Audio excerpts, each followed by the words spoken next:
Dios bendiga a cada una de las personas que oye esta palabra a lo largo y ancho de la faz de la tierra. Enviamos un saludo a los hermanos de México, de Argentina, a los hermanos allá en Guinea Ecuatorial, también a nuestra hermana allá en Inglaterra. Enviamos un saludo también a nuestro hermano en Texas, en Estados Unidos.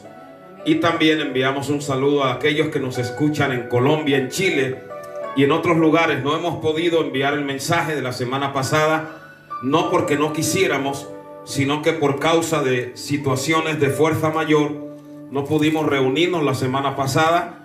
Y también agradecemos a los hermanos que escribieron, amén, y les enviamos un abrazo a los hermanos allá en República Dominicana también. Vamos a continuar en esta mañana con el estudio del Evangelio de Juan, amén, y vamos a tomar, bendecido el nombre maravilloso del Señor, el versículo 17. Dice: porque no envió Dios a su Hijo al mundo para condenar al mundo, sino para que el mundo sea salvo por él. Y vamos a leer todos el versículo 16. Porque de tal manera amó Dios al mundo, que ha dado a su Hijo unigénito, para que todo aquel que en él crea no se pierda, mas tenga vida eterna. ¿Cuántos pueden darle a Dios la gloria? Amén. Pueden tomar asiento, amados hermanos. Este Evangelio de Juan tiene una particularidad, y es que la mayoría de lo que aparece en el Evangelio de Juan no aparece en el resto de evangelios.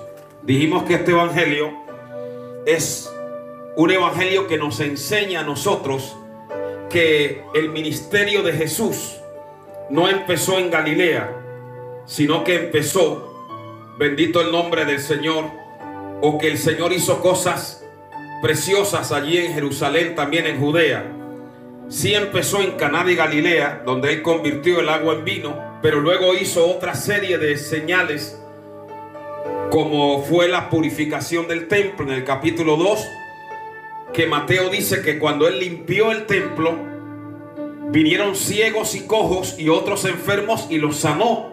Porque para Dios usar un templo tiene que ser un templo limpio. Nadie va a sanar en un templo lleno de basura y de pecado, ¿verdad? El Señor primero limpió el templo. Así ocurre con nosotros.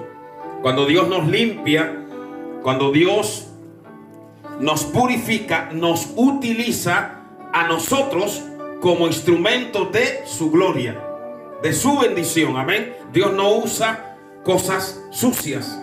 Primero las limpia y luego las utiliza. Y luego vemos que el efecto de esas señales atrajo a Nicodemo. Nicodemo era un hombre que era un principal entre los judíos, tenía religión, tenía dinero, porque una de las ofrendas, o la ofrenda mayor que le dieron a Cristo, se la dio Nicodemo. Pero había algo que le faltaba a Nicodemo, y era tener un encuentro con el Señor Jesucristo. Por eso dice la palabra que Él vino al Señor de noche. Cuando una persona siente la necesidad de Dios, esa persona no se queda en el lugar donde está, no se queda en la religión donde está, no se queda en la condición donde está, no se queda en el estado donde está. Una persona cuando siente necesidad de Dios, esa persona se acerca, esa persona se siente atraída. ¿Por qué? Porque hay cosas que no las da el dinero, hermanos, que no la da la sociedad, que no la dan los bienes que hay en este mundo. Hay cosas que solamente las puede dar el Espíritu Santo de Dios. Por eso el Señor le dijo a Nicodemo: el que no naciere de nuevo, el que no se hiciere como un niño, el que no naciere del cielo, de arriba, de la palabra, del Espíritu, no puede ver el reino de Dios. Hay religiones que cuando la persona se introduce en ella, le dicen: usted ha nacido ya de nuevo, usted ya con esta religión se va al cielo. Pero ninguna religión puede salvar a ninguna persona, ningún cargo, hermanos. Lo que salva a la persona es el haber tenido una experiencia sobrenatural con el Espíritu Santo. No lo podemos explicar, porque Nicodemo le dijo: ¿y cómo puede hacerse eso? Y en aquella hora estaba soplando el viento. Y dijimos que la palabra viento en hebreo es el ruach, y en griego es neuma, de donde viene neumon, pulmón. Y el Señor le dijo: ¿ves el viento? ¿Ves cómo mueve los árboles? Y Él sopla en la dirección de donde quiere. Así es el que es nacido del Espíritu de Dios. Ya dijimos, no lo podemos explicar, pero sí podemos dar testimonio de que Dios ha hecho una obra en nuestra vida. Amén. La persona que ha nacido de nuevo es una persona transformada. Es una persona cambiada. Es una persona que ama las cosas de arriba. Es una persona que ama la palabra de Dios. La persona que ha nacido de nuevo entiende la palabra de Dios. ¿Por qué usted ahora entiende la palabra de Dios? Porque usted ahora tiene la mente de Cristo. ¿Cuántos pueden bendecir al Señor? Porque ahora el Espíritu de Dios mora en su vida. Porque el Señor dijo: vendremos a Él y haremos morada en Él. La persona que ha nacido de nuevo ama la palabra, ama las cosas de Dios, tiene temor de Dios. La persona que ha nacido de nuevo confía en que no hay problema que tenga en su vida que Dios no lo pueda resolver. La persona que ha nacido de nuevo entiende que Dios tiene un propósito para su vida. ¿Cuántos pueden bendecir al Señor? Y ahora pasamos al versículo más popular de toda la Biblia. Es el versículo que, según estudios, más se sabe la gente, la mayoría lo saben. Es Juan 3:16. Se le llama el Evangelio en miniatura, o la Biblia en miniatura. Recuerde que ya el Señor había dicho que así como Moisés levantó aquella serpiente en el desierto, y el que había sido mordido miraba aquello que estaba en aquella cumbre y era sanado, así el Hijo del Hombre iba a ser levantado para que todo aquel que en Él creyera no se perdiera, sino que tuviera vida eterna. Estaba hablando ¿de qué? De la cruz. Amén. Dijimos que la palabra levantado es ixun en griego, que significa exaltado sobre todo. ¿Por qué? Porque no hay otro nombre, amado hermano y hermana, en quien podamos ser salvos. No somos salvos por Buda, ni por Confucio, ni por Mahoma. No somos salvos por el nombre de ningún líder religioso, esté en Roma o esté en Irán o esté, aleluya, en alguna ciudad del este de Europa o esté en la India. No, el único nombre a través del cual somos salvos es el nombre de Cristo. Amén. Jesús significa ¿qué? Salvador. Y entonces nos dice aquí en Juan capítulo 3 versículo 16. Mire bien la primera parte. Porque de tal manera, está hablando de la expresión más grande. No hay ninguna expresión igual a esta. De tal manera significa de la forma más sublime. Está diciendo que no hay nada que se pueda comparar a esa forma de amar. De tal manera, la expresión más grande. Amén. Amó, dice, de tal manera. Amó. El sentimiento mayor es el amor. Ahora, hay personas que aman a sus amigos y odian a sus enemigos. Hay personas que aman a un grupo y odian a otro. Pero ese amor de Dios fue un amor universal. La persona más grande, Dios. La expresión más grande, de tal manera. El objeto más grande a este mundo. Nadie está excluido del amor de Dios. Nadie que esté en una cárcel, nadie que se haya arrastrado hasta lo más bajo. Ustedes han leído la Biblia y saben de muchas mujeres que vivían una vida de pecado, aún en la prostitución, y el amor de Dios los alcanzó. El amor de Dios alcanzó al leproso. El amor de Dios alcanzó a un ciego. A los ciegos el amor de Dios alcanzaba a los que estaban endemoniados. El amor de Dios no hace acepción de personas. De tal manera amó Dios a este mundo, amén, a los 5 continentes, a todos los países, al negro, al blanco. De tal manera amó Dios al mundo, al rico, al pobre, al que está sano, al que está enfermo. De tal manera amó Dios al mundo. Nadie tiene un amor igual. que el amor de Dios. Amén. Ahora, el amor no es una cuestión de palabras. Hay personas que dicen que aman, pero ¿cuál es la prueba del algodón del amor? La entrega. Cuando uno ama a alguien, uno se entrega por esa persona. Uno lo da todo, se sacrifica por esa persona. Entonces Dios no se quedó amando al mundo allá en su trono, sino que demostró su amor. ¿Cómo? Entregando lo que él más amaba, a su hijo. Amén. Así como Abraham entregó lo que más amaba a Isaac, el Padre Celestial nos demostró su amor. ¿Cómo? Entregándonos a su hijo amado. Amén. Por eso aquí dice la palabra que ha dado a su hijo unigénito. ¿Qué significa eso de unigénito? Que Dios no tiene más hijos. Si usted es hijo de Dios, yo soy hijo de Dios. Los ángeles son hijos de Dios.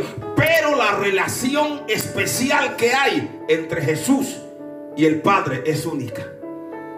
¿Qué dijo el Padre cuando Jesús estaba allá en las aguas del Jordán? Este es mi hijo amado. Amén. ¿Qué dijo el Padre cuando Jesús oró y dijo: Padre, glorifica tu nombre? Lo he glorificado y lo glorificaré otra vez. Hay una relación especial entre el Hijo de Dios, Jesús, y el Padre. Por eso dice a su hijo unigénito. Amén. Y sigue diciendo, repito, la forma más grande, el sentimiento más grande, el amor, la persona más grande, Dios, la entrega más grande a su hijo unigénito, Jesucristo. Y miren lo que dice aquí: para que todo aquel que en él crea. Ya tenemos la persona más grande, ya tenemos el amor más grande, ya tenemos la entrega más grande, la demostración más grande, que es la cruz. Ahora la decisión más grande: para que todo aquel que en él crea. Porque de nada sirve darle amor a alguien que no lo quiere recibir. Amén. De nada sirve darle agua a alguien que no la quiere beber. Para que todo aquel que en él crea. ¿Qué es creer? Recibir. ¿Qué es creer? Aceptar. Amén. Porque cuántas personas se han perdido ya, y muchos se van a perder, no porque no hubo amor, no porque no hubo una oferta de Dios, sino que ellos la rechazaron. Amén. Y Dios no obliga a nadie a que le reciba, ni a que le ame, ni a que vaya al cielo. Los que estamos aquí en esta mañana somos voluntarios. ¿Cuántos pueden alabar y glorificar al Señor? Para que todo aquel que en él crea, hermano. La decisión más importante que uno puede tomar en esta vida es recibir a Jesús. Y cuando habla de creer, no habla de un sentimiento intelectual. Porque ¿qué dice la palabra en Santiago? Que también los demonios creen y tiemblan. Cuando habla de creer, habla de ¿qué? De aceptar. Habla de recibir. Habla de vivir. No habla de creer cuando hay muchas personas que dicen: yo creo en Dios. ¿Y qué dijo el Señor acerca de ellos? Este pueblo de labios me honra, pero su corazón está lejos de mí. Creer es recibirle en el corazón. Creer es aceptarlo en nuestra vida. Creer es asumir su voluntad. Creer es aceptar la cruz, aceptar la palabra, vivir la vida de Cristo en nosotros, hasta que podamos decir: con Cristo estoy juntamente crucificado. Y ya no vivo yo, ahora vive Cristo en mí. No es normal que una persona diga: yo creo en Dios. Como mucha gente dice: yo creo en Dios, pero viven de espaldas a lo que supuestamente ellos dicen que creen. Eso no tiene sentido en el cielo. La persona que cree le abre los brazos a Dios, le abre el corazón a Cristo, le entrega toda su vida a ese ser en el cual dice creer. ¿Cuántos pueden bendecir su nombre en esta hora? Amén. Entonces, la entrega más grande el objeto más grande, la decisión más grande, para que todo aquel que en Él crea. Y por último, la recompensa más grande. Aquí hay 7 cosas: la persona más grande, el amor más grande, el objeto más grande del mundo, la entrega más grande del Señor Jesucristo, la decisión más grande, amén, y la recompensa más grande, para que todo aquel que en Él crea no se pierda. ¿Cuánto le damos a Dios la gloria? Esta es la mayor recompensa. ¿Cuál es? La salvación. No se pierda, amén, no se pierda su vida, no se pierdan sus años, no se pierda su tiempo, no se pierda, más tenga que vida eterna. ¿Cuántos pueden darle a Dios la gloria? ¿Qué es la vida eterna? Una vida que no se agota, una vida inextinguible, una vida que nunca va a desaparecer. ¿Cuántos pueden adorar al que vive por los siglos? ¿Quién vive, iglesia? Y a su nombre. En ese versículo, por eso es el más popular, el más conocido, porque es todo el plan de salvación resumido en un versículo. 7 cosas, amén, hay ahí en ese versículo. Amén. La entrega más grande, la persona más grande, amén, el sacrificio más grande, que es la cruz, amén, la decisión más grande, la más importante, todo aquel que en Él crea, y la recompensa más grande, no se pierda, mas tenga vida eterna. Con ese versículo usted le puede predicar y hablarle a cualquiera de las 7 cosas más importantes que hay ahí en el plan de Dios. Amén. Y luego el versículo 17 nos dice lo siguiente. Aleluya. Y quiero decirles algo. Cuando dice amó, hay 4 clases de amor en la Biblia. Está el amor sentimental, amén, emocional, el amor filum, amén. Está el amor que uno siente por un objeto. Usted ve que a veces uno hasta siente como un afecto, hasta por la silla que uno se sienta, la cama, el cojín donde uno se reclina. Y el día que a uno se lo quitan, como que uno pierde algo. Está el amor que uno siente por una mascota, amén. Está el amor que es el amor pervertido, eros, el amor erótico. Pero cuando dice que Dios amó al mundo, el verbo que se usa en griego es agapao, de donde viene ágape. Lo que está hablando es que el ágape es el amor capaz de tomar una cruz por aquellos que aman. La mayor expresión del amor de Dios, ¿dónde está? En la cruz. Por eso Jesús dijo: si alguno me ama, tome su cruz cada día y sígame. ¿Cuántos pueden bendecir al Señor? Y en el versículo 17 dice lo siguiente. Vayan mirándolo, porque no envió Dios, léalo conmigo, no envió Dios a su Hijo al mundo para condenar al mundo, sino para que el mundo sea salvo por Él. Ese es el propósito de Dios. Él no vino a condenar, Él vino a salvar. Ahora, usted me dirá: pero si Él no vino a condenar, ¿por qué usted acaba de predicar que muchas personas ya están en condenación y muchos se van a condenar? Porque de nada sirve que usted lleve un caballo al río, no lo puede obligar a beber. Usted no puede llevar a alguien a una mesa y obligarle a que se coma el pan, ¿verdad que no? Usted no puede obligarle a alguien a que se beba la leche. Usted no puede obligar por la fuerza a alguien, aunque sea médico, a que se tome la medicina. No, usted le da la medicina, pero la persona es, estoy hablando de personas adultas. A un niño tal vez lo obliga hasta que tenga cierta edad, amén, pero a un adulto no lo puede hacer beber a la fuerza, ni le puede obligar a algo a la fuerza. Hermano, los que van a ir al cielo son personas que libre y voluntariamente aceptaron la cruz de Cristo. Y los que ya están perdidos, lamentándose para siempre. Son personas que libremente dijeron: yo no creo en eso. Eso es para tontos, para locos. Y a otro pájaro con ese alpiste. Y rechazaron la palabra, rechazaron la cruz, rechazaron a Cristo y perdieron la vida eterna. ¿Cuántos pueden bendecir al que vive por los siglos? Por eso claramente nos dice la palabra que Él no vino para condenar al mundo, sino para que el mundo sea salvo por medio de Él. Pero ¿qué dice el verso 18? El que en Él cree, oiga bien, el que en Él cree. Creer, repito, no es decirlo con la boca, es abrirle el corazón. Porque Él dice: yo estoy a la puerta y llamo. Si alguno oye mi voz y abre la puerta, yo entraré a Él, cenaré con Él, Él conmigo. Creer es recibir al Señor en lo profundo del corazón.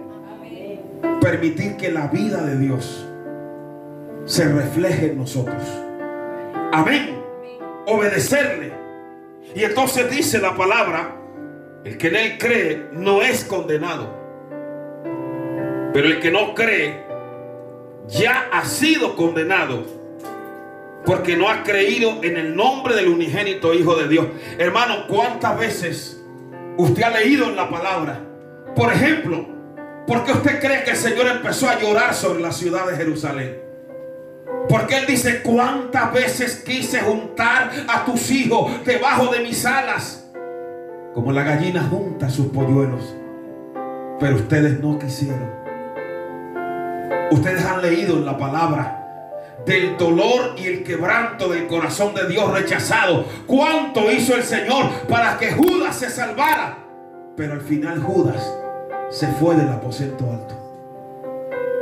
¿Acaso el Señor no habló de Corazín y Betsaida y dijo: ay de ti, Corazín, ay de ti, Capernaum, ay de ti, Betsaida? Porque si en Tiro y en Sidón se hubieran hecho los milagros que han sido hechos en vosotras, tiempo ha que se hubieran arrepentido en silicio y en ceniza. En otras palabras, cuando ya la medicina es rechazada, el agua es rechazada, amén, la luz es rechazada, el pan es rechazado, ¿qué se puede hacer? Solamente abrir esas puertas a la condenación. El Señor envió ángeles en Sodoma y fueron rechazados. Envió profetas y fueron hasta asesinados. Y luego envió a su propio hijo y lo mataron en la cruz del Calvario. Cuando ya el amor es rechazado, el amor de Dios, ya lo único que queda es el juicio. Amén. Hermano, ¿y qué es lo que la humanidad ha rechazado? Las obras de Dios. ¿Acaso no dice el Salmo 19 que los cielos cuentan la obra de Dios y que el firmamento anuncia la obra de sus manos? Miren lo que dice Romanos capítulo 1. Vaya al libro de Romanos. Romanos, el capítulo 1. Bendito sea el nombre maravilloso del Señor. Y miren lo que dice Romanos capítulo 1, del 18 en adelante. Estoy hablando de que cuando ya la persona rechaza la medicina, el enfermo, cuando ya el ciego no quiere la luz, cuando ya el leproso no quiere ser limpiado, cuando ya el pecador quiere seguir en su pecado, cuando ya el rebelde quiere seguir en su rebeldía, ¿qué se puede hacer? Ustedes recuerdan la parábola de la viña en Isaías, cuando dice: yo tenía una viña, la había despedregado, la había plantado de vides escogidas, la había cercado. ¿Qué más podía yo hacer por mi viña? ¿Cuántos pueden adorar al que vive por los siglos? ¿Qué más podía hacer el Señor por la humanidad? ¿Qué más podía hacer el Señor por Judas? ¿Qué más podía hacer el Señor por la gente antidiluviana? ¿Qué más podía hacer Dios por Saúl cuando le dio todas las oportunidades? Por eso aquí dice: porque la ira de Dios se revela desde el cielo contra toda impiedad e injusticia de los hombres que detienen con injusticia la verdad. Los que detienen la verdad. Usted sabe cuántos millones de cristianos hay en China, a pesar que durante años el régimen corrupto comunista impidió que la verdad circulara. Pero hermano, la verdad de Dios no hay diablo que la pueda detener, no hay régimen que lo pueda detener. En Cuba hay miles de cristianos, ahora mismo en Venezuela, a pesar de todo, hoy las iglesias están llenas, se han convertido, hermano, millones de personas, a pesar de lo que hay en Venezuela, y más se van a convertir, porque el Señor dijo que las puertas del infierno no prevalecerían contra el evangelio. Hermano, aunque quieran detener la verdad, nunca van a poder frenar la verdad, porque dice la Biblia que nada puede prevalecer contra la verdad. Hoy en muchos lugares nadie sabe quién es Buda, nadie sabe quién es Confucio, en muchos lugares nadie sabe quién es Stalin, pero en todos los rincones del mundo la gente sabe quién es Jesús. Porque Cristo dijo: yo soy la verdad. La verdad no es ninguna ideología política. Esos están y mañana desaparecen. La verdad no es nada de lo que aparentemente usted ve circular. Yo le pido a Dios, Señor, que nada me aparte de la verdad. Y cuando llega la noche le doy gloria a Dios por estar en la verdad. Y cuando le adoro, le digo: Señor, gracias, aleluya, por tener tu verdad. En estos días se le murió la madre a un compañero y todo el mundo le daba consuelo, pero él respondía al grupo del hospital. Pero a mí me mandó un mensaje personal: necesito que me des una palabra de consuelo, porque hay algo en ti que marca la diferencia. ¿Qué es? La verdad de Dios. Y yo no me tengo que poner un letrero en decir: yo tengo la verdad. Si yo tengo la verdad, yo vivo en la verdad, yo ando en la verdad, yo creo la verdad, yo respiro la verdad, yo camino la verdad, yo vivo por la verdad. ¿Cuántos pueden darle a Dios la gloria? Entonces hay hombres que detienen con injusticia la verdad, pero aunque ellos traten de frenar, la verdad es como la serpiente que muerde una lima y al final se le caen todos los dientes. Y la verdad sigue. Porque la verdad es la palabra. La verdad es Cristo. ¿Cuántos dicen amén en esta mañana? Dele gloria a Dios por estar en la verdad. Amén. Entonces, cuando ya el ser humano rechaza la oferta de Dios, la cruz, la luz, el pan, el agua, ¿qué se puede hacer?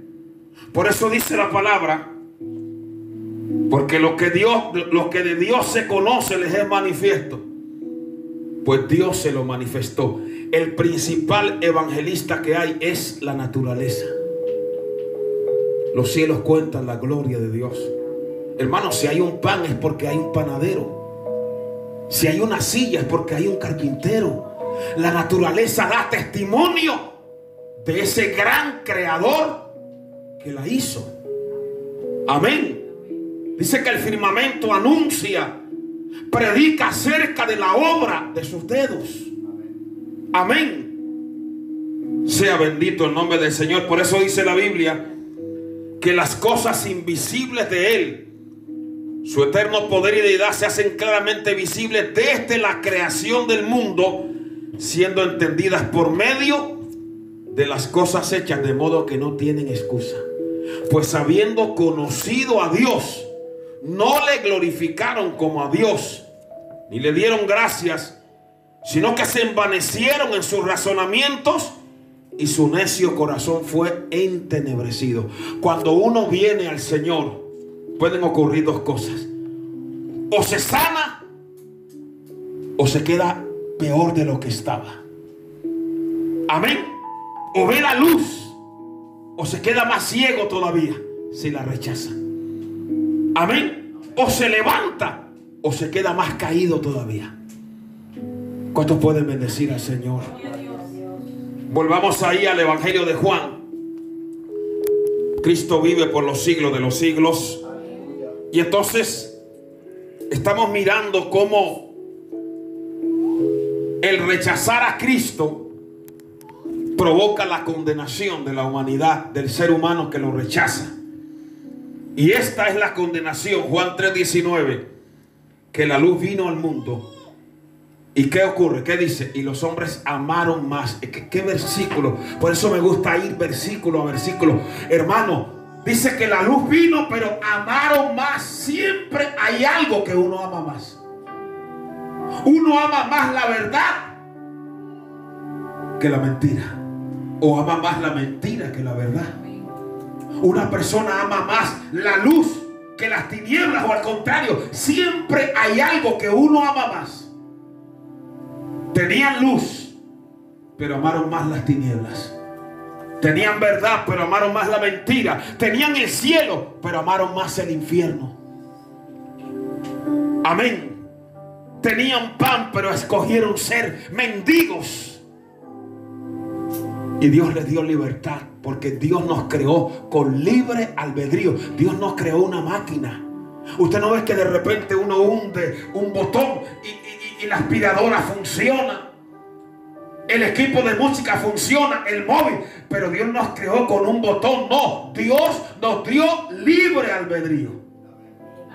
Para amarle o para aborrecerle, para creer en Él o para no creer en Él, para seguirle o para darle la espalda. Pero en esta mañana yo escojo seguir a Cristo hasta el último día de mi vida, porque para mí no hay nada mejor que servirle a Cristo. Pero no le quiero servir mal a Cristo, le quiero servir bien, de la mejor manera posible. A Dios sea la adoración, amén. Entonces la luz vino, la luz se manifestó, pero ellos amaron más las tinieblas que la luz. Usted recuerda cuando lleguemos a Juan capítulo 9, cuando el Señor le da la vista a un ciego y los religiosos lo rodearon y querían que el ciego volviera a las tinieblas, pero como el ciego se mantuvo y el Señor lo bendijo, el Señor dijo: yo la luz he venido para que los que creen que ven no vean, y los que reconocen su ceguera puedan ver. Y ellos le dijeron: ¿acaso nosotros estamos ciegos? Y él le dijo: por cuanto no reconocéis vuestra ceguera, en vuestra oscuridad permaneceréis. Amén. Nadie puede sanarse de una enfermedad si no la reconoce. Nadie puede solucionar un problema si no reconoce que lo tiene. ¿Cuántos pueden bendecir al Señor? Nadie puede ser salvo si no siente la necesidad de ser salvo. Gloria a Dios. ¿Y por qué amaron más las tinieblas que la luz? Aquí nos da la respuesta al final del versículo 19. Porque sus obras, sus hechos, ¿eran qué? Eran malos. Hermano, uno es lo que son sus hechos, no lo que uno habla, ni siquiera lo que uno escribe, es lo que uno hace. Sus hechos eran malos. Por eso aborrecían la luz. Por eso amaban más las tinieblas que la luz, porque se sentían bien en las tinieblas y se sentían incómodos en la luz. Oh, Dios sea bendecido por los siglos. Y dice el versículo 20: porque todo aquel, léalo conmigo, todo aquel que hace lo malo. Oiga, ese versículo es tremendo. Vamos a leerlo otra vez. Mire, dice: porque todo aquel que hace lo malo. ¿Qué pasa con el que quiere hacer lo malo? Con el que quiere vivir a su manera, con el que quiere hacer las cosas como le da la gana y no conforme a la palabra. El que hace lo malo, el que practica lo malo, aleluya, Dios sea glorificado, aborrece la luz. Usted no ve que hay personas que usted no les ha hecho nada, no se ha metido con ellos, y usted les empieza a caer mal. Y usted se da cuenta, hermano. No porque usted les haya hecho algo malo, usted les ha hecho algo bueno, pero hay una cosa que ellos no soportan en usted, y es la luz de Dios en su vida. Es que usted no hace lo que ellos hacen. Es que usted no practica lo que ellos practican. Es que usted no quiere ir ni por la izquierda ni por la derecha, sino por el centro de la voluntad de Dios. El que ama las tinieblas aborrece la luz. El que tiene un traje ennegrecido y lleno de carbón odia al que lleva su traje blanco e inmaculado. ¿Cuántos pueden adorar al Rey de Gloria? Aleluya. Entonces el que hace lo malo aborrece la luz. ¿Y qué dice? Y no viene a la luz. ¿Por qué? Porque cuando viene a la luz, su condición va a quedar reflejada. Por eso a la palabra se le compara con él. ¿Con qué? Con una antorcha que alumbra el lugar oscuro. Cuando uno viene a la luz revela. La luz le muestra a uno su condición. La luz de Dios nos hace ver a nosotros si estamos bien o estamos mal, qué es lo que hay que cambiar, qué es lo que hay que mejorar. Pero hay personas que prefieren matar al mensajero. Pero aunque maten al mensajero, no pueden matar el mensaje. Hay personas que no soportan el verse reflejados tal cual son en el espejo de la palabra y se van alejando porque no quieren la luz. No porque alguien les ha hecho algo malo, no quieren la luz. Cristo vive para siempre. Entonces hay los que hacen lo malo y aborrecen la luz y no se acercan a la luz. ¿Para qué? Para que sus obras no sean reprendidas. Ahí tiene la respuesta, el por qué usted ve personas que se van alejando. Hay un versículo en la Biblia que es lapidario y dice: huye el impío sin que nadie lo persiga. Amén. El que ama la oscuridad huye de la luz. El que ama la mentira huye de la verdad. Pero el verso 21 dice: más el que practica la verdad. O sea, la verdad no es algo que yo he oído, que yo conozco. No, es algo que yo vivo. El que practica la verdad, el que tiene la verdad como una praxis, como una práctica diaria en su vida, en todas las áreas de su vida. El que practica la verdad. ¿Qué pasa con el que practica la verdad? Viene a la luz. Lo primero que pasa con aquel que ama la verdad y la practica es que está cerca de la luz. ¿Por qué? Porque en la medida que uno vive cerca de la luz lo va a perfeccionar. La luz lo va a limpiar. La luz le va a aclarar las sombras. La luz le va a mostrar lo que hay en el corazón de la persona. La luz lo va, hermano, a transformar, a mejorar. Porque cuando uno vive en la luz, uno se da cuenta qué cosas tiene que mejorar en su vida. Y en vez de uno aborrecer la luz, le dice: Señor, háblame. Señor, cámbiame. Señor, transfórmame. Aleluya, heme aquí. ¿Cuántos pueden darle a Dios la gloria? Y vive cerca de la luz y ama la luz y no se aleja de la luz. ¿Cuántas personas ustedes conocen hoy en día que cuando usted les muestra la palabra, hermanos, se salen corriendo? Porque ellos aborrecen la luz. No quieren nada con la luz. Hábleles del mundo. Hábleles de cualquier cosa de esta tierra, hermano, y están contentos. Pero no les hable de la luz. Porque el ambiente de ellos es la oscuridad. Ahí se sienten bien. Ahí son felices. El ambiente nuestro es la luz. Y queremos estar rodeados de luz. Queremos estar al lado de personas que aman la luz y que practican la luz. Entonces el que practica la verdad viene a la luz. Número 1, practica la verdad. Se acerca a la luz. ¿Para qué? Para que sea manifiesto que sus obras son hechas ¿en qué? En Dios.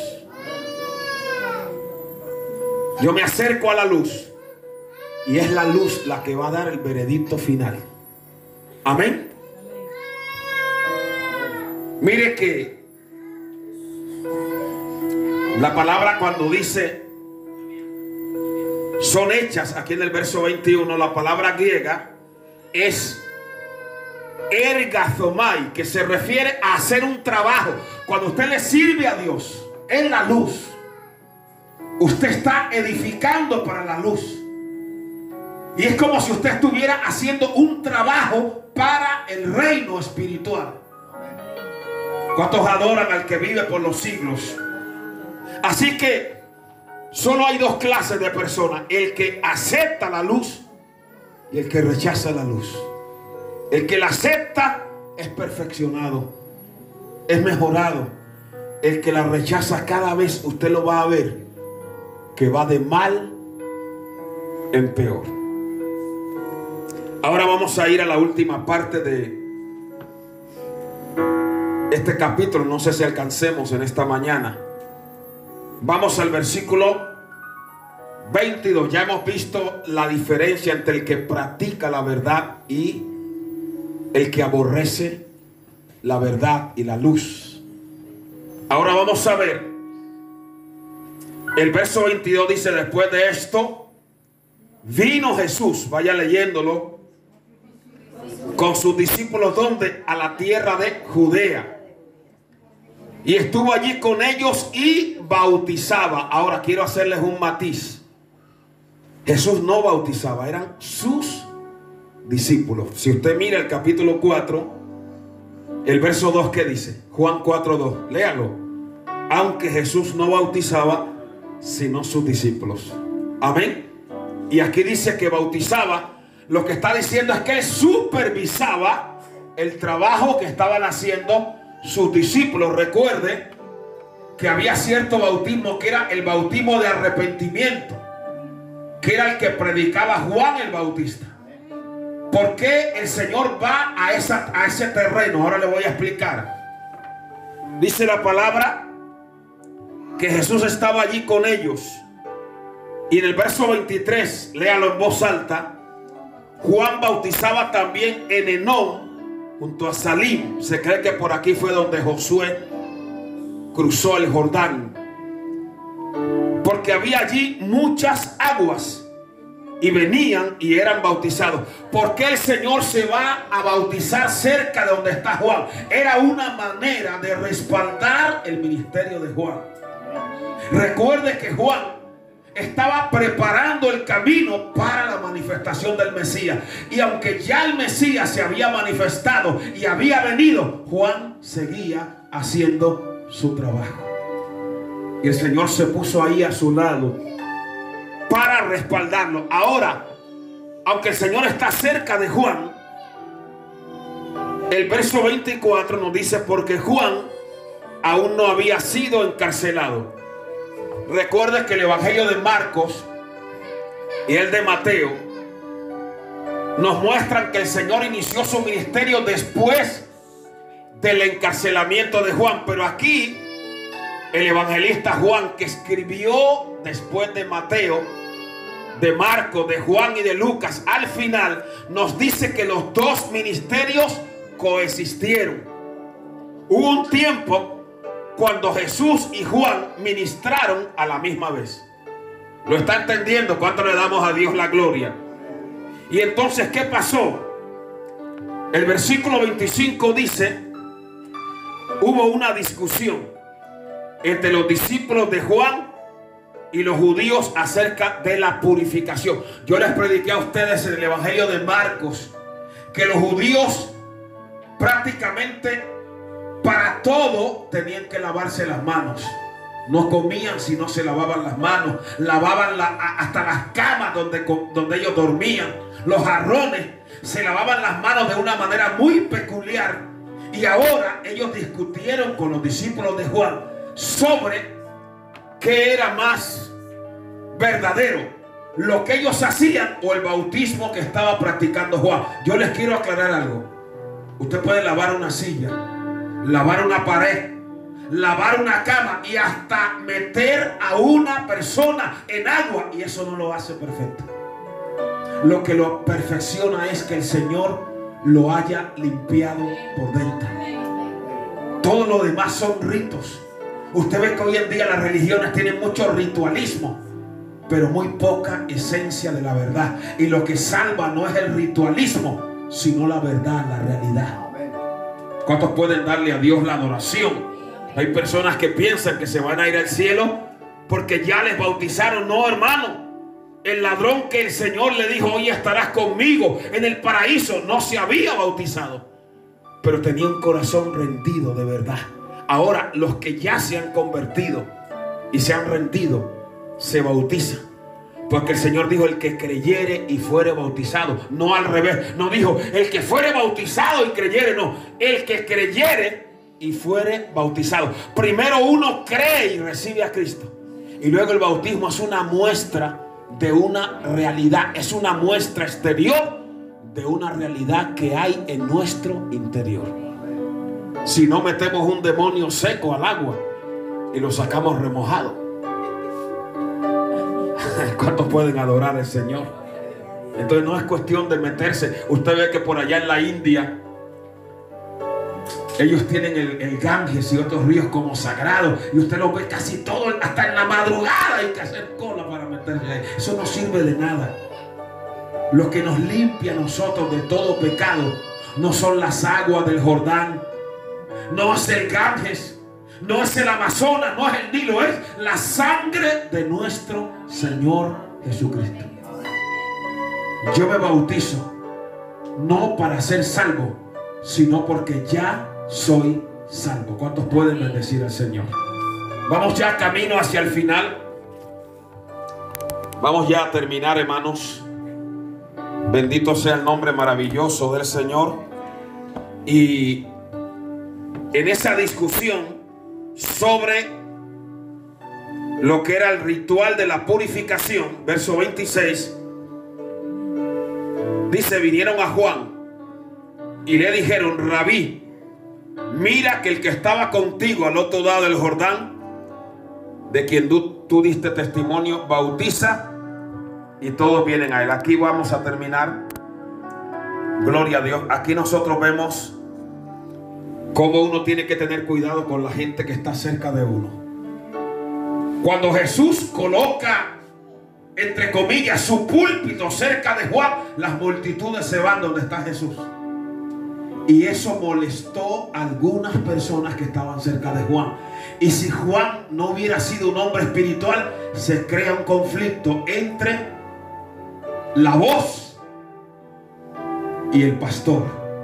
Se crea un conflicto entre Juan y Cristo, porque dijeron: mire, estaban tan enfadados que ni siquiera le llamaron a Jesús. Dijeron: mira aquel hombre del que tú hablaste también. Mira la frase que usaron. A mí me llama mucho la atención. Dice la palabra que dijeron: el que estaba contigo al otro lado del Jordán. Usted no cree que ellos sabían que se llamaba Jesús, pero estaban tan enfadados que querían crear una rivalidad entre Juan y Jesús. Pero el corazón de Juan estaba lleno de la gloria de Dios. La persona que conoce a Dios, que sabe, amén, lo que tiene, no se deja dañar el corazón. Porque Juan sabía que él no era la luz, que él era solo una antorcha que ardía, que él no era el cordero, él era el que había venido a preparar su camino, que él no era el camino, él había venido a anunciar el camino. Y entonces, cuando ellos querían enfrentar a Juan con Cristo, ¿qué dijo Juan? Juan actuó con la más profunda humildad y les dijo: no puede el hombre recibir nada si no le fuere dado del cielo. Esto es muy importante, hermano. No hay papeles pequeños en la obra de Dios. Todo lo que tú haces para Dios es importante. Tú no puedes. Imagínense cuando Juan empezó a ver las multitudes con Cristo y él cada vez tenía menos personas. Eso le podía haber afectado el corazón. Pero más adelante vamos a ver a Juan diciendo: es necesario que él crezca y que yo mengue. ¿Cuántos pueden adorar a Dios? Uno nunca se tiene que llenar de envidia por lo que Dios le ha dado a otras personas. Uno tiene que aprender a gozarse con lo que el Señor le ha dado, a ser feliz. Y si Dios le ha dado mucho a otro, dele gloria a Dios. Pero no viva como una persona amargada. Hay personas que se amargan, hermano, hasta se van de las iglesias. Porque ellos a lo mejor, y lo voy a hablar claro, si no canto, me voy de la iglesia. Si no me ponen ahí delante, desaparezco. Este micrófono no da unción, no salva. Lo que nos salva a uno es la presencia de Dios, hermano. Lo que nos salva a uno. Miren, que usted esté ahí callado, usted está brillando para Dios. Lo que usted está haciendo es importante. Si usted ora por alguna persona, que cuando levantamos las manos, aleluya, usted intercede, Dios está oyendo eso. Usted no es más grande porque esté aquí delante, no. Usted es grande de verdad por el tipo de relación que tenga con Dios. ¿Cuántos pueden bendecir al Señor? Pero hay gente que el diablo los trabaja de esa manera. Ahí no te tienen en cuenta. Ahí no te usan. Y entonces se van buscando un lugar donde, aunque ellos vivan mal, los pongan ahí al frente. Pero que Dios nos guarde.